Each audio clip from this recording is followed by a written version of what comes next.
Abaya Hawa, Ishaya Hawasay, ang may likha ng ating buhay. Abaya Hawa.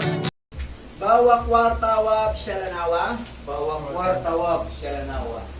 Abaya Hawa Shabasamayam, Abayang awa siya ba sumayam. Salaka Lanawa, Salaka nawa.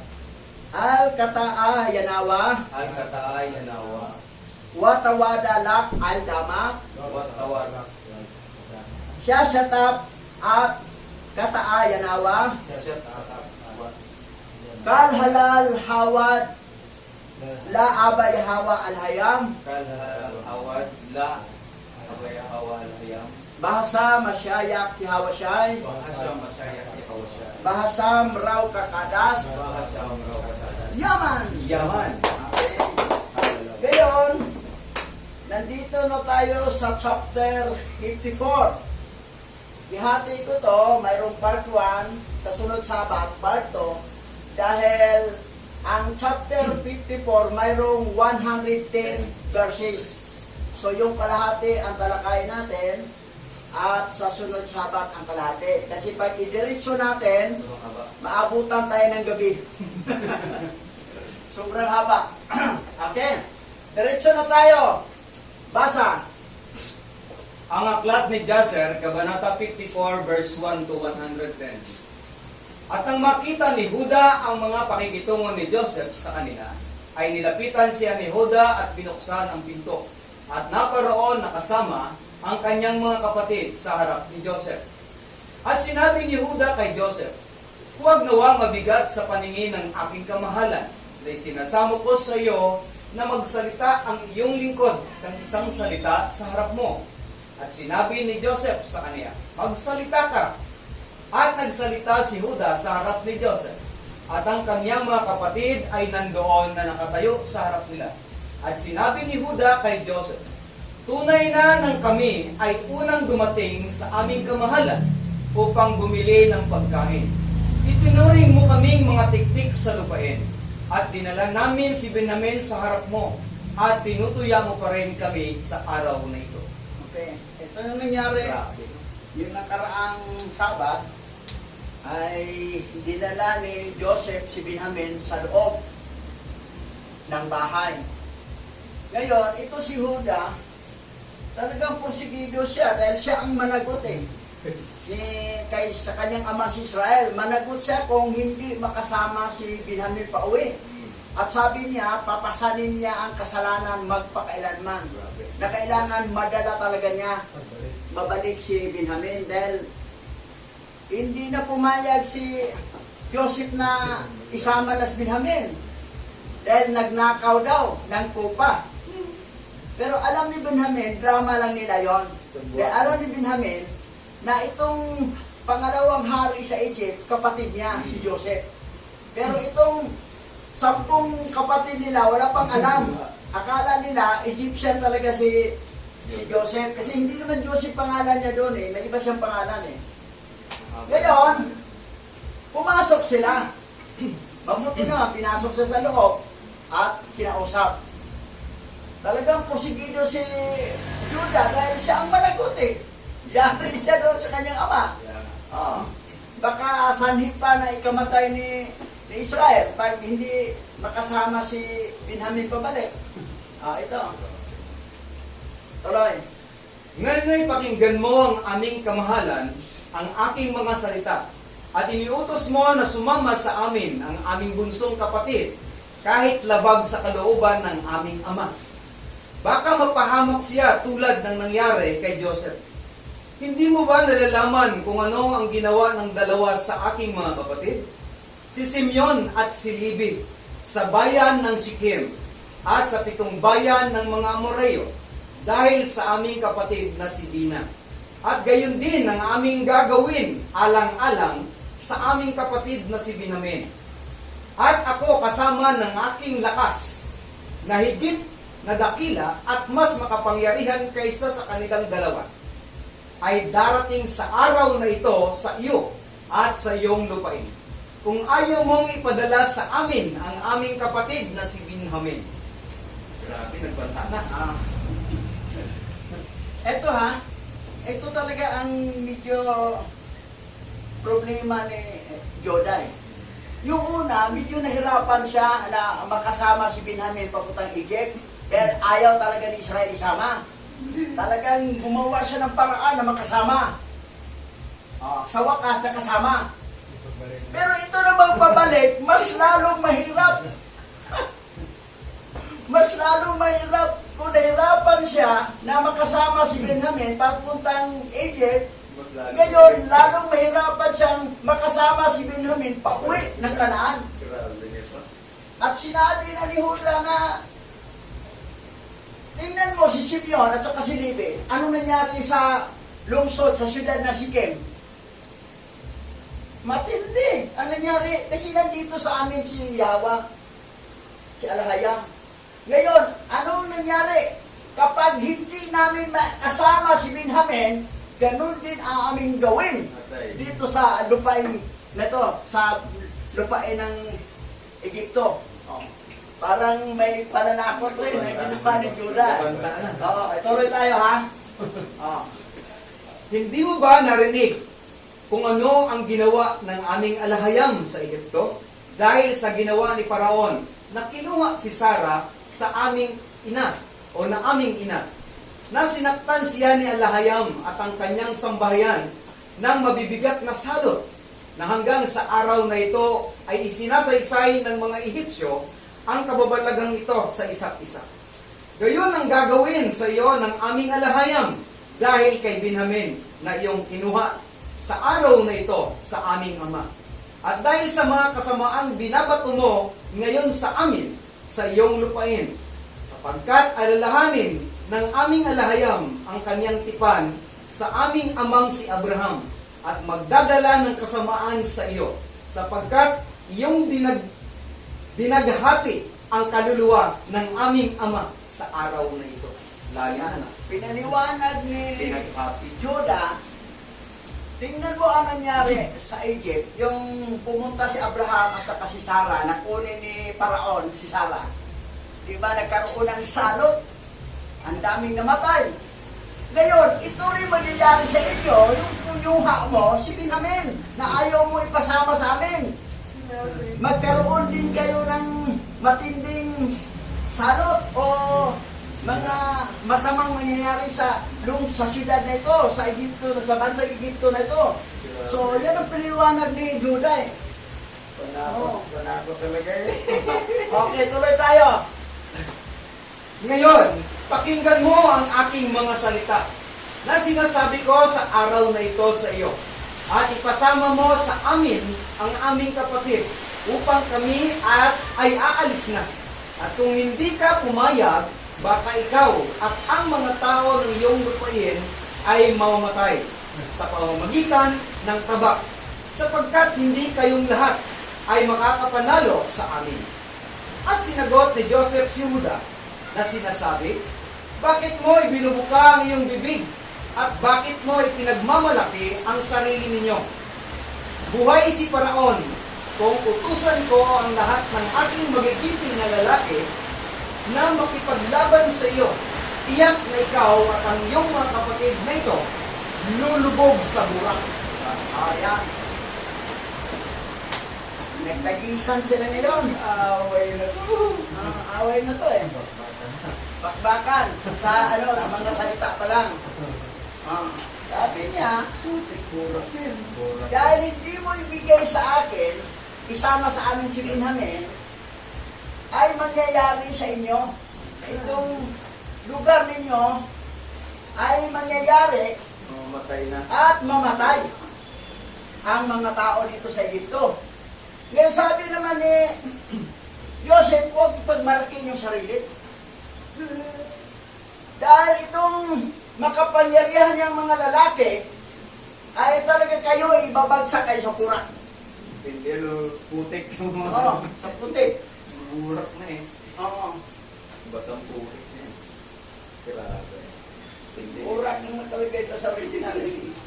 Oo, sa translation. Oo. Ayun, tuloy tayo. Sa burak. At sinabi ni Judah kay Joseph, tunay na nararapat sa iyo at sa iyong bayan na matakot sa amin. Ang Yahawa na sumasa amin ay bubunutin ko ang aking tabak sa araw na ito at mapapatay ko ang buong Ehipto at ako ang magsisimula at magtatapos kay Paraon na iyong kamahalan. At sumagot si Joseph at sinabi sa kaniya, tunay na ang lakas ay hindi sa iyo lamang. Ako ay mas malakas at mas makapangyarihan kaysa sa iyo. Tiyak na kung bubunot ka ng iyong tabak, ay ilalagay ko ito sa iyong liig at sa liig ng iyong mga kapatid. Tagisan nila eh. Tagisan nila eh. Then, ayaw nang ipasama si Benjamin eh. Sabi niya, papatayin ko to. Ako magsimula, ako magtapos itong lungsod ninyo. Ubusin ko itong mga tao dito. Sabi niya, sige, gamitin mo. Kaya pag gamitin mo yon, yung tabak mo, ilalagay ko sa liig mo at saka yung mga kapatid. Matinding sa gusta nila. O, tuloy tayo. Tensionado to At sinabi ni Juda sa kaniya, tunay na kung ibuk ako sa araw na ito ang aking bibig laban sa iyo, ay lalamunin kita upang ikaw ay malipol sa lupa at mawawala sa araw na ito sa iyong kaharian. At sinabi ni Joseph, tunay na kung ibuk ako o ibuka mo ang iyong bibig, ay mayroon akong kapangyarihan at lakas na isara ang iyong bibig ng isang bato hanggang sa hindi ka makapagsalita ng isang salita. Tingnan mo kung gaano karaming mga bato ang nasa harapan natin.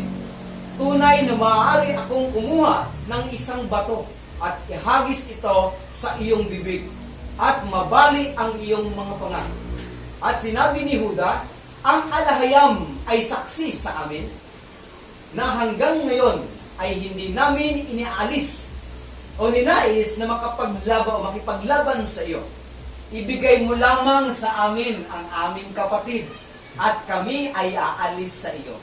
At sumagot si Joseph at nagsabi, buhay si Paraon kung ang lahat ng mga hari sa Kanaan ay magsasama-sama sa iyo, ay hindi mo siya makukuha sa aking kamay. Alala. Andindi rin Andindi. Ibuka niya ang bibig niya. Sabi niya, sige, ibuka mo. Ibuka ko ng bato. Ibato ko to sa bibig mo. Babalik yung panga mo. Sabi niya. So nagtagisan sila. Sabi niya, alam naman ni Alahayam na hindi kami nakipagtalo sa iyo. Basta ibigay mo lang ang butso ng kapatid, uwi na kami. Sabi naman niya, kahit magsama-sama pa ang lahat ng hari ng Kanaan at pupunta rito, hindi niyo makukuha sa aking kamay si Benjamin. Ang laking problema ni Judah ito. Kasi yari siya sa kanyang ama na si Israel kung hindi makasama si Benjamin pa uwi. Oo. At hindi. Ngayon tuloy tayo. Ngayon nga yumaon na kayo at ang inyong kapatid ay magiging aking alipin, sapagkat siya'y nagnakaw sa bahay ng hari. At sinabi ni Juda, ano sa iyo o sa katangian ng hari? Walang pagsalang ang hari ay nagpapadala mula sa kanyang bahay sa buong lupain ng pilak at ginto, maging sa mga kaloob o sa mga gastusin. At ikaw ay nagsasalita pa rin tungkol sa iyong saro na iyong inilagay sa supot ng aming kapatid at sinasabi mong ninakaw niya ito mula sa iyo. Kautusan ng Alahayam na huwag magnanakaw at hindi namin gawain ang pagnanakaw.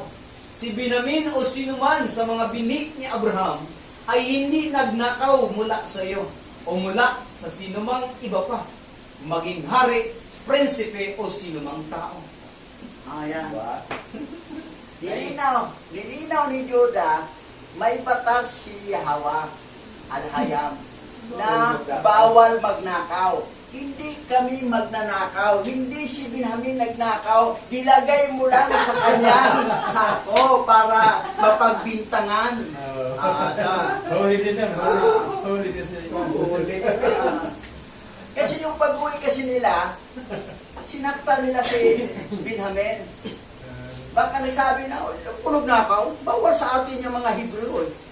Baka bilagay lang yan dyan para mapagbintangan ako, para maiwan ako dito. Pero hindi niya sinabi na si Joseph yan, kapatid natin. Hindi niya sinabi. Pero nagpalusot si Pinabi na hindi ko nagnakaw. Kasi sinaktan siya eh. Ano ka ba nagnakaw ka? Natawa, hindi ka tayo tuloy ng pasama dito. Hindi yung gawain natin mga Hebreo. That's why na tayo mga remnant Hebrew Israelite, hindi tayo magnanakaw. Kahit maging politician ka, maging congressman ka, maging senador o presidente, walang magnanakaw sa mga Hebrew. Totoo Hebrew. Ang magnanakaw, yung mga hindi, yung mga hintil, lalo na mga anak ng fallen angel, magnanakaw talaga yan. Guys nyo, kayo nanonood sa YouTube channel, ang dapat maging maupo sa pamalaan, yung mga Hebrew. Dahil kailanman hindi magnakaw yan. Kasi ito, matinding nakawan. Batas ng Israel. Yung blood control, nasaan na ang perang blood control? Blood control. Blood control. Yung pera sa PhilHealth, ako may PhilHealth ako.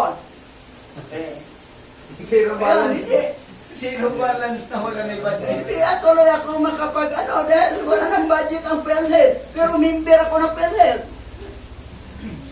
So, ganun. Okay, tama na. Sarado na itong magnanakaw ng mga politisya na mga hintil, na mga anak ng fallen angel. Pero sa mga remnant Hebrew Israelite, pag makaupo, walang magnanakaw kasi hindi talaga ugali yan ng mga remnant Hebrew Israelite. Okay, tuloy tayo. Verse 16. Ngayon nga'y itigil mo ang akusasyong ito.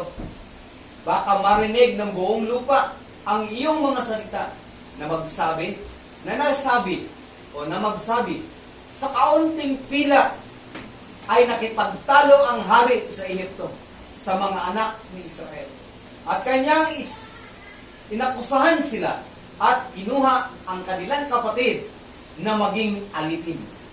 At sumagot si Joseph at sinabi, kunin mo ang sarong ito at umalis na kayo sa akin. At iwanan ninyo ang inyong kapatid na aking alipin. Sapagkat kahatulan ng isang magnanakaw ang maging alipin. At sinabi ni Juda, bakit hindi mo ikinakahiya ang iyong mga salita? Na iwan ang aming kapatid at kunin ang iyong saro. Tunay na kung ibigay mo sa amin ang saro o yung saro sa 1,000 ulit, ay hindi namin iiwan ang aming kapatid dahil sa pilak na nasumpungan sa kamay ng sinumang tao upang hindi kami mamatay sa kanya. Grabe na to. Okay. So matindi na to Sabi niya, sige, yung sarong ninakaw, dalhin niyo yan, alis na kayo. Iwan yan si Benjamin. Sabi naman ni Judah, kahit pa 100 ulit na mga saro, dadalhin namin. Hindi namin iiwan ang kapatid namin si Benjamin. 1,000 ulit daw, di na tanggapin. Pero mo, 100 pieces na saro na ginto sa pilak. 1,000. 1,000? 1,000 ulit. 1,000 ulit, 1,000. Kahit 1,000 pang ipadala mo, na iiwan si Benjamin, hindi kami papayag. Kailangan makasama namin si Benjamin. Yan ang ibig tuloy dito ni Judah Kasi nahirapan na si Judah. Talagang parang debate na sila dito Kita na talaga to. Sabi naman niya, hindi ka nahiya bilang hari ka ng Egypto. Ganito ang mga salita mo. Sa kunting pira lang. Oo, kunting Matalo pa pilak sa... lang. O yan, tuloy tayo. Terrible. At sumagot si Joseph, at bakit ninyo pinababayaan ang iyong kapatid na si Joseph at ipinagbili ninyo siya sa halagang 20 putol na pila hanggang sa araw na ito? At bakit hindi ninyo gagawin sa gayon ang inyong kapatid na ito? At sinabi ni Judah, ang Yahweh ay saksi sa akin at sa iyo na hindi namin ninanais na makipagtalo sa iyo. Ngayon, ibigay mo sa amin ang aming kapatid at kami ay aalis na sa iyo nang walang pakikipagtalo. At sumagot si Joseph at nagsabi, Kung ang lahat ng mga hari sa lupain ay magpupulong at panig sa inyo, ay hindi ninyo maaagaw ang inyong kapatid sa aking kamay. At sinabi ni Huda, ano ang aming sasabihin sa aming ama kapag hindi niya nakita si Benjamin na kasama namin? Ay magdadalamhati siya at maging ito'y sanhi ng kanyang ikamamatay. Grabe na ka. So, ngayon, nasabihan ni Joseph, hindi nyo dali ng saro, kahit pa 1,000 saro, bakit bininta niyo si Joseph? Sa 2 pirasong Putol ng pila. puto na pela. O di gawin rin nyo kay Benjamin. Yan na. Oo, Nabulgar- ano na, Nabulgar na. Siguro nag-isip si Judah, bakit alam niya? Nabulgar na. Bakit alam niya, no? Oo. Sabi naman, hindi namin nais makipag-debate sa'yo. Makipag-argue sa'yo. Basta ibigay mo si Benjamin, alis na kami. Ayan. 20 putol ang Ang, pila. ang ibig ko yun kasi ni Joseph, pinagmumukha sila kung bakit ginawa nila kay Joseph. Ngayon, dapat gagawin nila kay Benjamin. Wala kita na concern para sa kay Benjamin. Ibig sabihin, nagsisi sila sa ginawa nila sa akin noon. Parang, Teote na. pinaglaruan lang ni Joseph to sila eh. Ito naman si Judah, nahihirapan talaga. Okay, tuloy tayo. Gagalaitin na. At sumagot si Joseph at nagsabi, ito ang bagay na inyong sasabihin sa inyong ama, na sinasabi, ang lubid ay sumusunod sa timba. At sinabi ni Huda, tunay na ikaw ay hari. At bakit mo sinasalita ang mga bagay nito na nagbibigay ng huwad na kahatulan sa aba ng hari ng gaya mo? At sumagot si Joseph at sinabi, walang huwad na paghatol sa salita na aking sinalita dahil sa iyong kapatid na si Joseph, sapagkat ipinagbiinin niyo siya sa mga Midyanita sa halagang 20 putol na pilak. At hindi ninyo sinasabi sa inyong ama, at nagsinungaling kayo sa inyong ama, na sinakmal ng isang mabangis na hayop si Joseph at pinagputol-putol na tindig. Ayan. Pinagmumukha niya kay Judah, at saka nandoon yung Mga kapatid niya na nakinig lang. Si Judah talagang spokesperson nila eh. Ito. Di ba, ginawa niyo kay Joseph? Binintay Bininta ninyo sa Midyanita. Tapos, nagsinungaling pa kayo sa inyong ama na sinabi, kinain sa mabangis na hayop na pinagputol-putol. Sabi niya, kahit lahat ng hari sa buong mundo na magpanig sa inyo, hindi nyo makukuha sa akin si Benjamin. Dinidiin, mas matindi. Kung nahirapan niya si Judah, dahil si Benjamin sa Egypt, sa tatay na, ito mas matindi. Triple pa. Ang hirap na nangyari. Okay, tuloy tayo. At sinabi ni Huda, narito, ang apoy ni Sim ay nagmininga sa aking puso. Ngayon ay aking susunugin ng apoy ang iyong buong lupain. At si Joseph ay sumagot at nagsabi, tunay na ang iyong bayaw na si Tamar, na sanhi sa kamatayan ng iyong mga anak, ay nagpapapatay ng apoy ng Sikim. At sinabi ni Huda, kung bubunutin ko ang isang buhok sa aking ulo, at aking pupunuin ang buong Ehipto ng dugo niyaon. At sumagot si Joseph at sinabi, ganito ang iyong kaugalian na gawain ang gaya ng ginagawa ninyo sa iyong kapatid na si Joseph, na iyong ipinagbili at inyong isinawsaw ang isang bala o kanyang balabal sa dugo at dinala ninyo sa inyong ama upang sabihin ninyong nilamon siya ng mabangis na hayop at narito ang kanyang dugo. Okay. Patay tayo dyan. Natisto, isipin Judah, alam na lahat Yari na, may nagkwento siguro. Sinawsaw namin ang dugo doon ng damit niya. Sinabi natin kinain ng na hayop. Yari ngayon. Mare yung 10 tatanungan na rin yun. Ba't alam nito? Sino ba itong hari na to? Gobernador na to. Okay, tuloy. At nang marinig ni Huda ang bagay na ito, ay siya'y nagalit na lubha. At ang kanyang galit ay nag-alab sa loob niya. At nasa harap niya sa dakong yaon ang isang bato, na ang bigat ay humigit kumulang 400 siklo. At ang galit ni Huda ay nagningas. At kanyang kinuha ang bato sa isang kamay at inihagis sa langit at sinalo sa kanyang kaliwang kamay. At pagkatapos ay kanyang inilagay sa ilalim ng kanyang mga paa at kaniyang inupuan iyon ng buong lakas. At ang bato ay naging alikabok o alabok mula sa pwersa ni Huda. At nakita ni Joseph ang ginawa ni Huda at siya'y natakot ng mainam. Ngunit inutusan niya si Manase na kaniyang anak na gawin rin ang ginawa ni Huda. At ginawa ni Manase ang gaya ng ginawa ni Huda. At sinabi ni Huda sa kanyang mga kapatid, huwag sabihin ng sinuman sa inyo, ang taong ito ay isang Ehipsyo, ay nakagawa niya o nagawa niya ang bagay na ginawa ko. Siya ay kabilang sa angkan ng ating ama. Kaya ni Manase. Yung ginawa ni Judah, ilang bigat ba yun? Yung estimate mo? Halos kulang-kulang 4 na siklo eh. Oo, ano yan? Ilang kilo yan? Kaya, hindi ko na-research yung ano na yan. Ate, ang isang siklo kasi halos katumbas ng 1 kilo ngayon eh.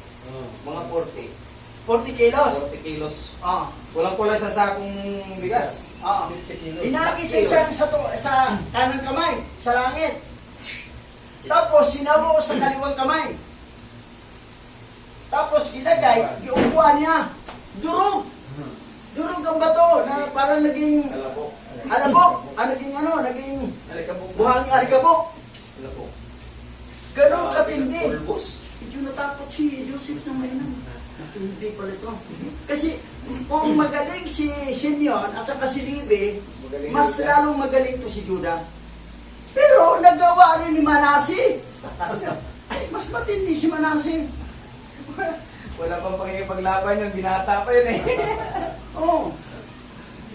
Matindi rin si Manase. Ito. Hinagis din. Sinalo sa bilang kamay. Inupuan. Opo. Masagay na Naging alikabok din. O, anong sabi ni Judah? Ito, Egyptian na ito. Hindi ito Hitcho. Hindi Ay, Hitcho. ito, angkan ito ng ating ama. Hindi daw magagawa ng Hitcho. Ay, hindi niya alam na si Manase, anak naman ni Joseph, Mahira. talagang lahi nila, yung mga Israelite. Pamangkin nila eh.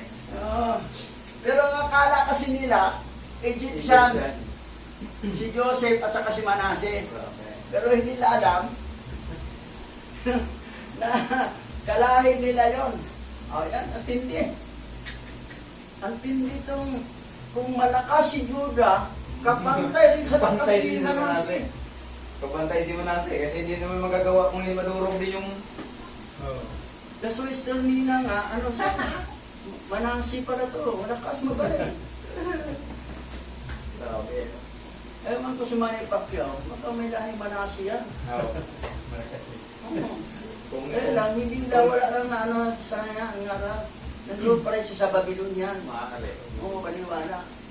Mga boxer fighter eh. Oo, kasi malakas din eh. Judah, Simeon, mga ganyang laban. Oo. Pero lang niya pang... Si Niftali lang ang mabilis tumakbo.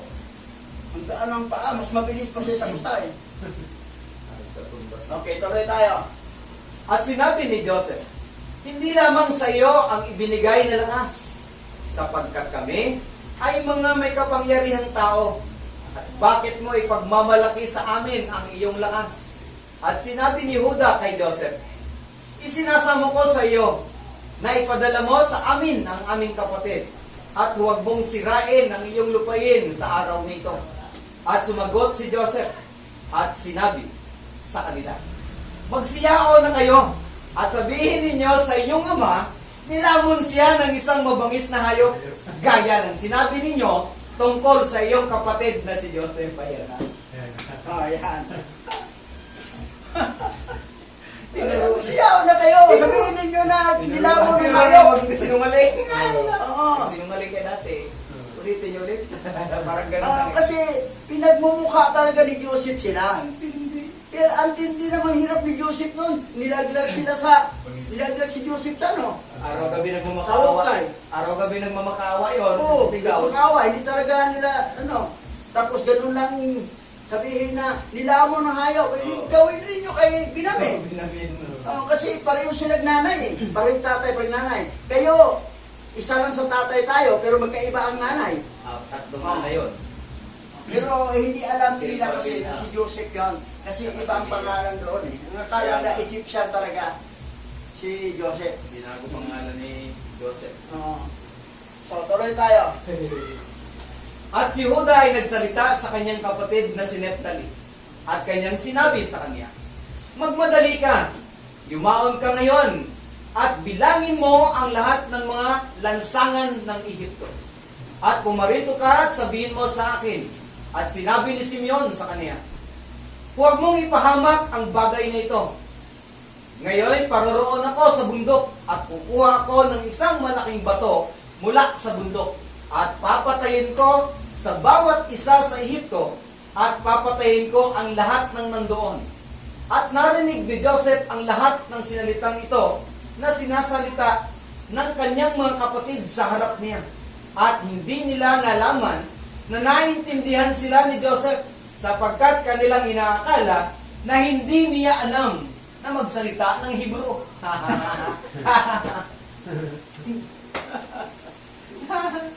Hebreo ang salita. Si Simeon, Hebrew ang salita.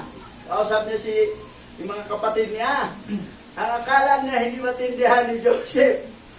Dahil hindi makaintindi Hebrew, Hebrew din yan eh. Dahil hindi na alam si Joseph yun eh. Ala. Ayan. So, ano nangyari? Hirap na hirap sila eh. Hindi talaga nila basta-basta madala si Binamin eh. Grabe. Kasi yun ang promise kasi nila sa tatay nila eh. Si Ruben niya, tumahimik lang. Pero sinabi niya, kung hindi namin babalik si Binamin, patayin mo yung dalawang anak ko. Sinabi niya sa tatay niya. Na kailangan maibalik namin si Binamin. Kayo, nahirapan sila. Kasi hindi basta-basta pumayag si Joseph na isama si Binamin sa kanila. Then, ginawa lang to ni Joseph para malaman ni Joseph na talagang nagsisi ba sila sa ginawa nila kay Joseph noon. Sir na ba sila? Oo. At ang kanilang pagmamahal ni Benjamin ay iba ba talaga ang pagmamahal niya noong panahon ni Joseph. Na sige, gano'n na. Bumalik na kayo. Sabihin na nyo, kinain ng mabangis na kayo. Oh, para doon niya malalaman na talagang ano na, totoo ba mahal talaga niya. Parang nagsisira sila sa ginawa na sa akin. Parang gano'n. So, matindi yun ang anong ginawa ni Joseph sa kanila eh. Pinahirapan talaga sila. Oh, inutosan si Neptali. Si Neptali naman, ang bilis yung tumatakbo eh. Oh, tuloy tayo. Grabe, no? At si Joseph ay lubhang natakot sa mga salita ng kanyang mga kapatid na baka kanilang lipulin ang Ehipto. At kaniyang inutusan ang kanyang anak na si Manase na sinasabi, yumaon ka ngayon na magmadali at ipunin mo ang lahat ng mga nananahan sa Ehipto at ang lahat ng mga matapang na lalaki. At hayaan silang lumapit sa akin ngayon na nakasakay sa mga kabayo o sa kabayo at maglalakad na may dalang lahat ng uri ng mga instrumentong pangmusika. At si Manase ay yumaon at ginawa ang iniutos ng kanyang ama. At si Neptali ay yumaon gaya ng iniutos sa kanya ni Huda, sapagkat si Neptali ay magaan ang paa na gaya ng isa sa matulin na mga usa. At siya yumaon sa mga uhay ng trigo at hindi sila masisira sa alinma o sa ilalim niya. Oh, grabe no? Magaan. Tumatakbo. Hindi pa masira yung mga trigo na dinaanan niya. Para lumulutang lang. Parang lumulutang sa ere habang tumatakbo. Sa sobrang bilis. Si Pastor Buddy ganun rin, no? Runner. Malakas din, no? Mga runner yun. Mga runner. Kasi yung puso niya malaki, eh. Basta-basta ang Nagcha-champion sa running yun. Oo. Yun talagang lahi. Hindi Lahi. pali. Wow. Oo. Okay, tuloy tayo. May pagkanit-taliatan lahi namin ha. Ay, gano'n, no? At siya yumaon at binilang ang lahat ng mga lansangan sa Ehipto. At nasumpungan silang 12. At siya'y naparoon na nagmamadali at sinaysay kay Huda. At sinabi ni Huda sa kanyang mga kapatid, magmadali kayo at isuot ng bawat isa ang kanyang tabak at kanyang sa kanyang mga balakang. At tayo'y lalapit sa Ehipto at sasaktan silang lahat at huwag magtira kahit isa. At sinabi ni Huda, narito, aking gigibain ang 3 sa mga lansangan sa pamamagitan ng aking lakas. At inyong sisirain ang bawat isa, ang isang lansangan, at nang si Huda ay magsasalita ng bagay na ito, narito ang mga nananahan sa Ehipto at ang lahat ng mga makapangyarihang lalaki ay nagsilapit sa kanila na may sari-saring mga instrumentong pangmusika at may malakas na hiyawan. Ayan.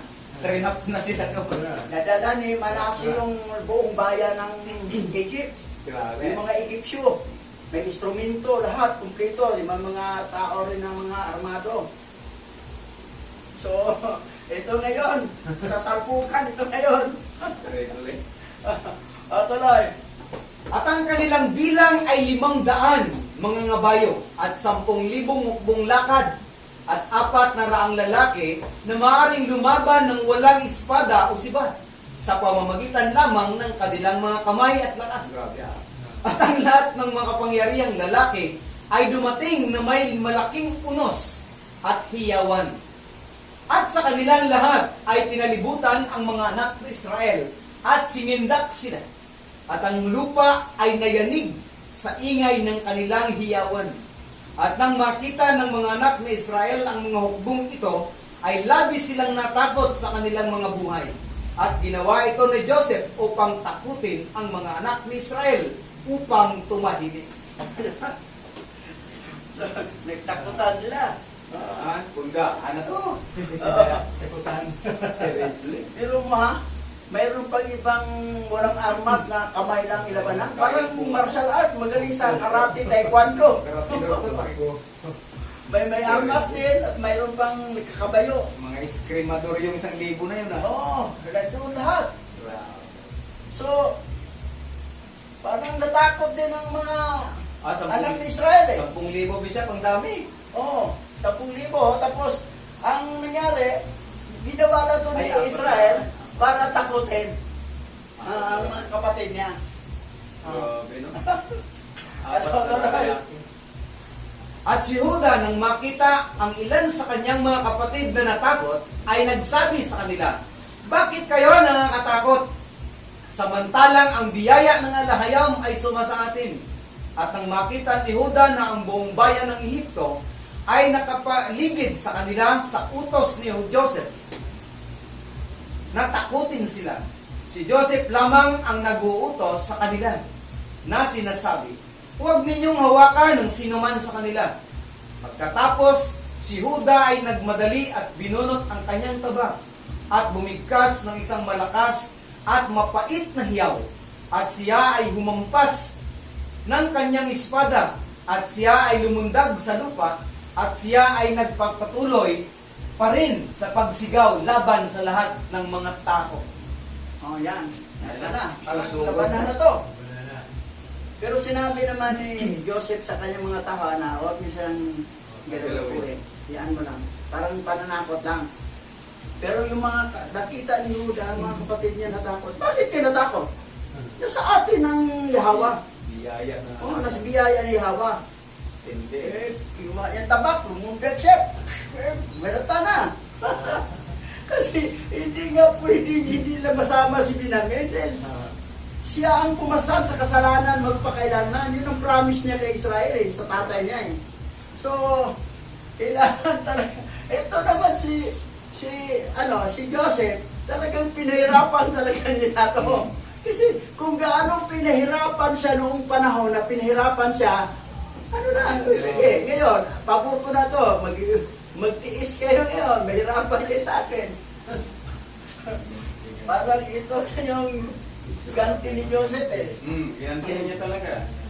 Pinamukha niya talaga sa kanila. Oo, ngayon tuloy.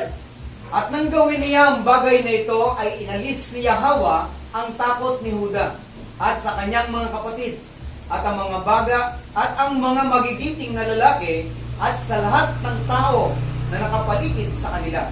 Silang lahat ay nagsitakas sa tunog ng hiyawan sa mga anak ni Israel. At ang mga Ehipsyo ay natakot at tumakbo. Ang iba ay nahulog sa hukay, at marami sa kanila ang namatay habang sila ay nahulog. At silang lahat ay tumakas mula sa harapan ni Huda. Napintuhan tuloy. May namatay. So, may namatay, nahulog sa hukay. Maraming namatay. Nabiak. Kasi, yung sigaw ni Judah, pati mga kapatid niya, inalis ni Yahweh ang takot nila So, nandoon pa rin, in control pa rin ni Yahweh, ang panig niya doon sa kapatid ni Joseph. Alam naman ni Yahweh na, ano na to ni Joseph Palabas lang. Palabas lang. Ngayon, sa tinding hiyawan doon, Nabasag ang lupa. tumatakbo. Parang karoon ng lindol, di ba? Grabe, no? Tumatakbo ang mga Egyptian, tumakbo, nahulog sa hukay, iba namatay. So, ganun katindi. Yung sigaw lang, nag-create ng lindol. Grabe pala. Tuloy tayo. Pabor talaga ni Yahweh. At habang sila ay tumatakas, kinabol sila ni Huda at ang kanyang mga kapatid hanggang sa bahay ni Paraon. At lahat sila ay lahat sila ay nakatakas, at si Huda ay muling umupo sa harap ni Joseph at umungal sa kanya tulad ng isang leon, at nagbigay ng malakas at matinding hiyaw sa kanya. At ang hiwawan ay narinig sa malayo, at ang lahat ng tumatahan sa Sukot ay narinig, at ang buong Ehipto ay nayanig sa ingay ng hiyawan, at gayon din ang mga kuta ng Ehipto at ng lupain ng Gosen ay bumagsak dahil sa yumayanig ang lupa. At si Paraon ay nahulog din mula sa kanyang trono sa lupa. At ang lahat ng mga nagdadalang tao sa Ehipto, sila'y natakot. Ang mga babaeng nagdadalang tao sa Ehipto ay nakunan at grabe pala nangyari din Hiyaw lang yan Hiyaw lang ng mga anak ni Israel. Nahulog siya. Nagkaroon ng matinding lindol. Mismo nga nakaupo si Haring Paraon sa kanyang trono, bumagsak din. Ang mga buntis, nakunan. So, grabe Wala pang nangyaring ganun dito sa kasaysayan sa mundo o sa Pilipinas. So, ganun. Lindol, pero hindi Ganun ang nakunan yung armas na bahay. binigay ni Yahweh sa mga anak ni Israel. Hiyaw lang. Create ng lindol. Ganun. Doon, natakot na tuloy si Paraon dito. Bumagsak siya sa trono niya Pero bumalik na yun si Judah kay Joseph. Dahil hinabol niya, nakatakas Tumatakbo yung mga Egyptian. Tumatakbo, napapunta kay Paraon. Nakatakas, bumalik lang siya. Umupo siya doon kay Joseph. Umuungol, parang leon. Nag-create ng matinding lindol. Grabe iniyawan niya si Joseph. Tulig, Joseph tayo nga Joseph. Grabe. Tuloy. At nagsugo si Paraon, at sinugo ni Paraon ng isang salita na nagsasabi, ano itong bagay na nangyari sa araw na ito sa lupain ng Ehipto? At sila'y nagsiparoon at sinaysay sa kaniya ang lahat ng mga bagay mula sa simula hanggang sa wakas. At si Paraon ay natakot at siya'y namangha at natakot ng mainam. At ang kanyang sindak ay lalong lumala ng kanyang narinig o marinig ang lahat ng mga bagay na ito. At siya'y nagsugo kay Joseph na nagsasabi, iyong dinala sa akin ang mga Hebreo upang lipulin ang buong Ehipto. Ano ang gagawin mo sa magnanakaw na aliping iyon?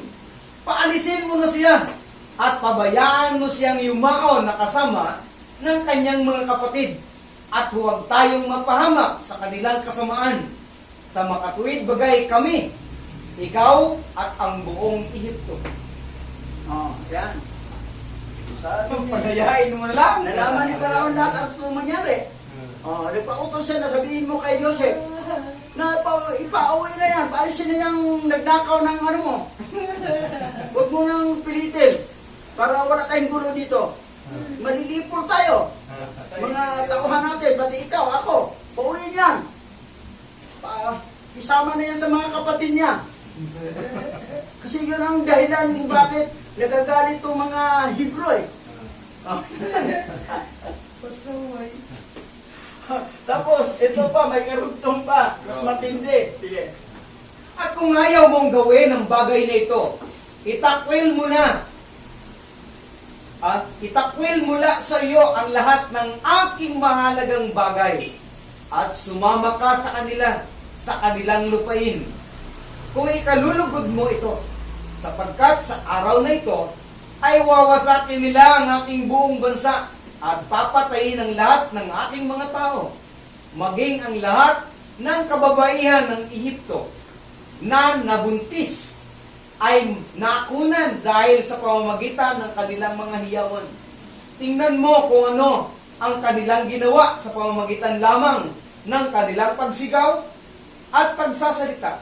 Bukod dito, kung sila'y lalaban sa pamamagitan ng tabak, kanilang lilipulin ang lupain. Ngayon nga'y piliin mo ang iyong minanasa, kung ako o ang mga Hebreo, ang Ehipto o ang lupain ng mga Hebreo. Ayan. Pinapili na si Joseph. Kung hindi mo bitawan yung magnanakaw, hindi mo pauwiin, sumama ka na sa kanila. Kasama na rin. Oh, sama ka na sa kanila. Magpili ka. Dito, manatili ka dito sa posisyon mo, o sumama ka sa kanila. O malis ka sa posisyon na ito. Dahil sa hiyaw pa lang ha, yung mga babaeng buntis na kunan, hindi pa sila gumagamit ng tabak. Hiyaw lang yan. Patay tayo lahat. So, maubos tayo dito. O, yan. Dahil alam nilang history. Yung nangyari doong kinuha si Sarah, yung tatay siguro niya yung paraon. Ano nangyayari? Di ba? Calamity. Matindi ang mga Hebreo pag yun ang magalit. Talagang mauubos tayo nila. So ngayon, eto na, mag-isip na si Joseph. Umahatong na ganito ang pangyayari. Okay, tuloy tayo. At sila ay dumating at sinabi kay Joseph ang lahat ng mga salita ni Paraon na kanyang sinabi tungkol sa kanya. At si Joseph ay lubang natakot sa mga salita ni Paraon. At si Huda at ang kanyang mga kapatid ay nakatayo pa rin sa harap ni Joseph na nagagalit at nagagalit. At ang lahat ng mga anak ni Israel ay umungal kay Joseph gaya ng ugong ng dagat at ng mga alon nito.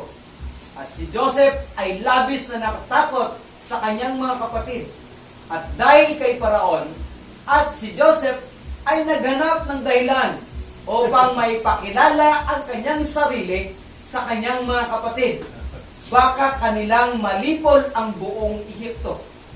At inutusan ni Joseph si Manase na kanyang anak.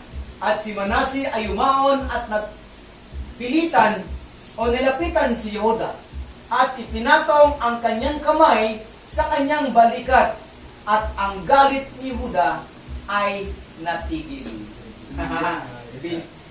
Inorasyon. Kaya nag-isip na si Joseph ng paraan paano niya mapakilala ang sarili niya. Na siya talaga si Joseph. Kasi humahantong ng ganito eh. Pinapili na si ni Haring Paraon, magpili ka. Sumama sa kanila, umalis ka bilang gobernador dito, o manatili ka dito, pauwiin mo yung kinuha mong aliping magnanakaw. O magpili ka. Dahil maubos tayo dito, malilipo tayo. So, Tao talaga eh. ngayon, Italyano ang kwento. Wala yan sa 66 mo. Shortcut dun. Oh. Maraming kinaligtaan sila doon. Ngayon, Tinanggal. nag-isip na ngayon si Joseph paano niya mapakilala ang kanyang sarili. Kasi alam na ni Benjamin na siya si Joseph. Pero sa kanyang 10 kapatid, hindi pa alam. Ngayon, ito sa Manase, puntahan mo siya, no? Si Judah, tapikin mo. Tinapik siya. Nawala ang galit ni Judah. Nawala ang galit. Ganun lang. Tapik lang ni Manase, no? Okay, tuloy tayo. Kung sa Christian pa, anointed yung kamay ni Manasih. At sinabi ni Judah sa kanyang mga kapatid, huwag sabihin ng sino man sa inyo na ito ang gawa ng isang kabataang Ehipsyo, sapagkat ito ang gawain ng sambahayan ng ating ama. At si Joseph, nang makita at nalalaman na ang galit ni Judah ay natigil, siya ay lumapit upang magsalita kay Judah sa wika ng kahinahunan. At sinabi ni Joseph kay Judah, tunay na nagsasalita ka ng katotohanan, at napatunayan sa araw na ito ang iyong mga paninindigan, hingil sa iyong lakas, at naway dagdagan ng iyong alahayam na nalulugod sa iyo, at ang iyong kapakanan, datapat sabihin mo sa akin na totoo kung bakit sa lahat ng iyong mga kapatid ay nakipagtalo ka sa akin dahil kay Benjamin. Yamang walang sino man sa kanila ang nagsalita sa akin ng isang salita tungkol sa kanya. So, medyo si Joseph, mahinahon ng salita. Malumanay na. Tama mo nga sinasabi mo. Ayan. Kasi, stepping stone yun na para makilala ang sarili niya. Mayroon siyang pamamaraan araw gagawin. Ito ang pamaraan niya. At si Judah ay sumagot kay Joseph na nagsasabi, tunay na dapat mong malaman na ako ay naging panatag para kay Benjamin. Kung maisama namin siya sa aming pag-uwi sa aming ama, na sinasabi, kung hindi ko siya madala sa aming ama, ako ang mananagot sa kanya magpakailanman. Kaya nga, nilapitan kita mula sa lahat ng aking mga kapatid, sapagkat nakita ko na ayaw mong pahintulutan siyang umalis mula sa iyo. Ngayon, kaya't naway makasumpong ako ng biyaya sa iyong paningin, na iyong ipadala siya upang sumama sa amin. At masdan, ako ay mananatili bilang kahalili niya upang paglingkuran ka sa anumang nais mo. Sapagkat saan man ako na iyong ipadala ay pupunta ako upang paglingkuran ka ng buong lakas. Baka nag-volunteer. So, ito na yung ni Joda. Nag-volunteer na. Isama mo lang si Benjamin. Ako lang iwan. Ako lang ang iwan dito. Kasi pag hindi makasama yan, pananagutan ko yan, magpakainan na. Grabe. Ako na lang naiwan. At saka, ako na ang gawin mong alipin. Kung ano mang iutos mo sa akin, gagawin ko. Sa pamagitan ng kung paglilingkod at lakas. Grabe na. Yan. So, dahil sa sinabi ni Joseph na tama ka, nagsabi ka sa totohanan. Ngayon, naisip naman ni Judah na, sige, isama mo lang si Benjamin pa uwi. Ako na lang ang papalit sa kanya maiwan dito. Medyo, hindi na sila nagtalo, medyo mahinahon ang kanilang mga kwentuhan. So, yan ang nangyari. Nag-ayos na. Karugtong, susunod sabat, matindi pa rin. Ngayon, dadako tayo sa panalangin, Pastor Richard. Doon na makikilala na si Joseph. Iraw bitin. Alalawa. Sige, tayo po lahat ay patuloy na manalangin. O aming Yahawa Lahayam, na lumikha ng langit at lupa, na siya may-ari ng aming buhay. Purihin ka sa lahat ng mga bagay na nangyari sa aming mga ninuno. At sa mga panahon ito'y aming napagtanto ang lakas at kapangyarihan na iyong ibinigay sa mga lahi na aming mga ninuno. At patuloy na sa panahon ito, katulad ng mga nasaad sa iyong mga salita, ang pinili mo ay pinili mo at walang mapapahamak ni isa man. At sila ay iyong kinalugdan at kinabagan mula noong una, hindi pa man isinisilang sa daigdig na ito. O aming Abba Yahawa Lahayam, pagpalain mo ang bawat isa na natutulog ang diwa, buksan mo ang pangunawa nila, at patuloy na makilala kanila sa mga araw na ito, O Yahawa. Purihin ka sa iyong kabutihan, sa lahat ng iyong pagkiling, sa lahat ng lahi ng aming mga ninuno. Pagsamba, pagdakila at pagluwalhati ay para lamang sa iyo aming Abba Yahawa Lahayam, Masyayak Yahweh Shai at ng banal na Rawakatas. Yaman.